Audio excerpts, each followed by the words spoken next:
As you already know, round 17 was a swell one. We saw lots of interesting action, and we also saw lots of contentious decisions from the referees as well. We always get this in the Premier League anyway.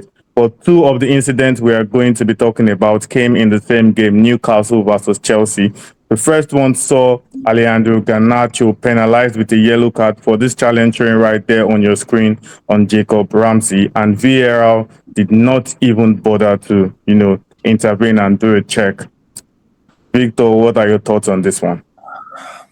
I might be mistaken, but I don't really recall like some significant protests from the Newcastle players. Normally, in situations like this, the more pressure is put on the referee, the more it gives them pause for thought.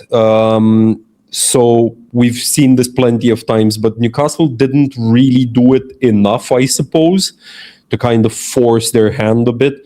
There's also the game state and the time factors to take into consideration here. Newcastle, they were 2-0 up and they were flying. Perhaps they felt like a red card on top of that for Chelsea would be too much. I'm just trying to find justification for the decision here. But having said all that, yes, perhaps a red card should have been the decision here. It was late and it was not very close to the ball either. It was clumsy. Fair enough. Max, your thoughts on this one? I actually found that I was the first one to see this live because we had a chat in the meantime when the game was played, and I instantly felt like it was a red card. And back in that moment, Victor wasn't that sure about the red card, so I'm glad that he overviewed his thinking, and I really felt like this is a red card because the ball already was away and it was a high contact, so I would probably lean towards red card as well. Yeah, fair enough. I mean, from my side, I think you guys said a lot of things I want to say. The only thing I'll really add, I think Victor complains about this all the time.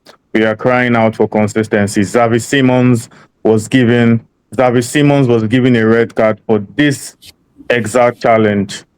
For this exact challenge against Liverpool, the very same thing. He was given a red card. He was reviewed, and he was changed from a yellow card to a straight red. So why are they doing, why is one a red card and why is one a yellow card in the same game week?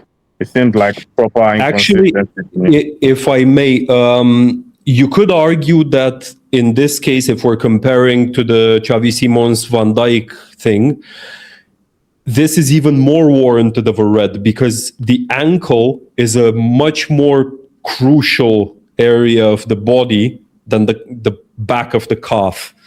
So the fact that Xavi Simons got red and Garnacho did not, I tend to agree with you here. It's the consistency is just not there. Yeah, fair enough.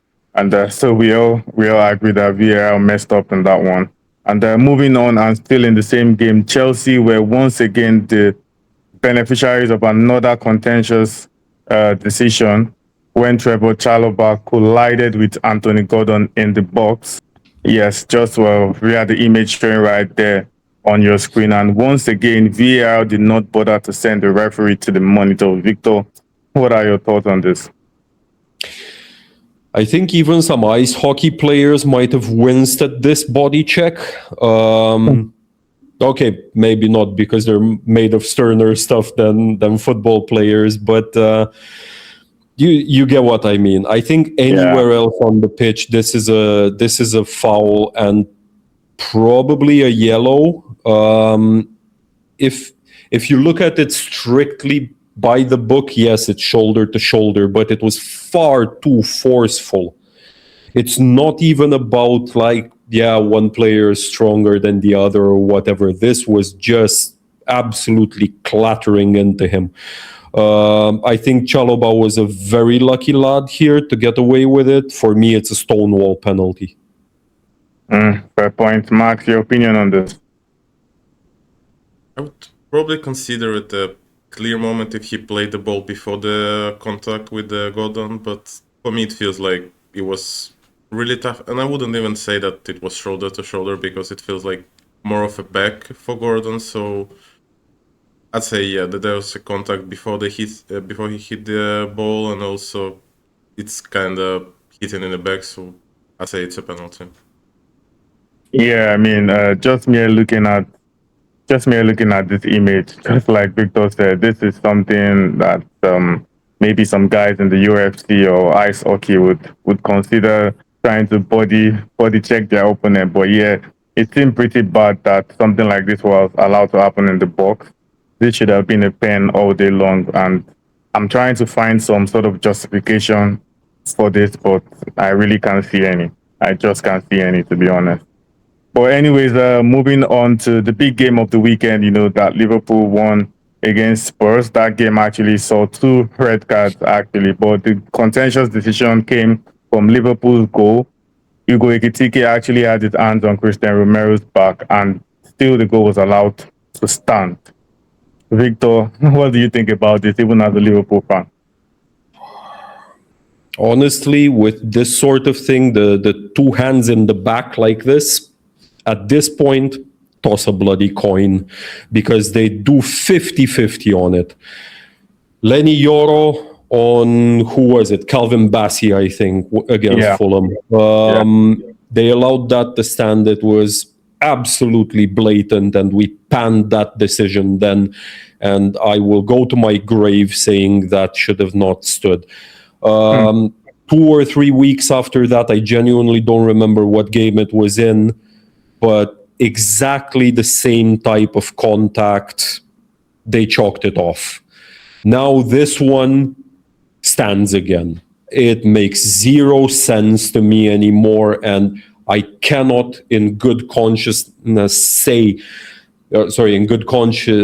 say, yes, give it or don't give it, because they are making an absolute hash of it in terms of consistency. So whatever the hell you guys decide, fine by me. You want to let it stand, let it stand. You want to chalk it off, because no one can make any sense of this mess anymore. Fair enough. Max, your take on this one? I'd probably say that the overturn call here would be better, because it feels like Romero is already in a fly, so he already jumped. When you're flying, you definitely cannot control your body, and if you're getting tossed even a bit from the back, you definitely have some problems. And looking at that screenshot, I'd say that Ekitike fouled here and it should be overturned. Yeah, fair enough. I also share the same sentiment. I did not watch the second half. I did not watch this goal in real time. I think I stopped watching this game in the first half. I didn't watch this goal in real time, but I went back to watch the incident, and yeah, it was clear as day and night that this goal should have been chalked off, in my opinion. But yeah, I mean, Victor, I'm sure deep down Victor's mind is not really complaining. It's not even like that, because like when I see my team win, I want to see them win cleanly. My point here is that I genuinely cannot say it was correct or it was incorrect, because I don't know what the hell they're doing anymore. Yeah, fair point. But yeah, we all agree. If they let the Lenny Yoro one stand, let this one stand as well. But then why chalk that one off 2 weeks after the Yoro one? Of course, going by the rule book, it bloody should have not stood. Absolutely. Yeah. At the end of the day, everything falls down to one word: consistency, or the lack of it, rather. And this is the very first VARgument episode in a long time, actually, that we all agree on every single decision. We all have the same opinion on every single incident. And we're asking our viewers out there to also join us in the conversation. What did you think of this incident? Should Alejandro Garnacho have received a red card? Should Newcastle have been awarded a penalty after Chalobah's push? And should Ekitike's goal have been allowed to stand? Tell us your thoughts in the comment section, and we'll be sure to respond to you.